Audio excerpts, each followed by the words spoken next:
In the meantime, a National Security Minister, Dr. Horace Chang, says some 1,200 police officers are to be added to the force this year.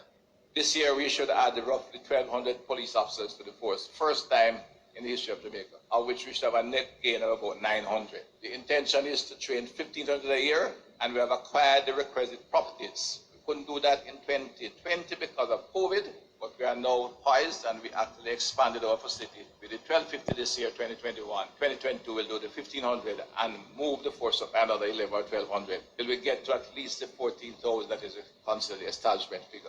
With that number, we should have impact on the crime scene. He says while the police are woefully under-resourced, some divisions manage to achieve 40 to 50% clear-up rate of crimes. Because you tend to hear somebody come and say, police have no sense of Jamaica and them can't do work. Because if you have murder in London and New York, then clear up 70%. Well, when you have a murder in such a city, in the Western America, they get 10 to 15 detectives assigned to it. I have one good detective in Montego Bay, him have 28 murders to look after, leader. And when they tell you 70% clear up, 70% means maybe 60 cases. When I get 50% in Jamaica, I get 700 cases clearing up all the different things, and we need to sometimes be in mind with and I say not seek to make an excuse on it. The National Security Minister says the government has already designed and sent to tender plans to construct a police station in Landila, Westmoreland. He says the government is also addressing the social issues that cause many young boys to be recruited to gangs.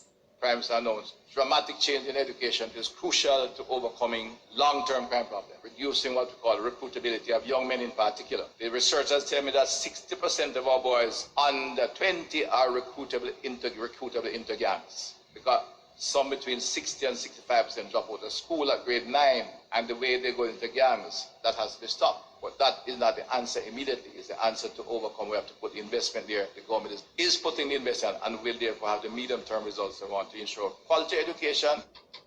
Dr. Horace Chang, National Security Minister, addressing the face-to-face meeting with the National Security Minister at the Maddox School in Westmoreland last evening.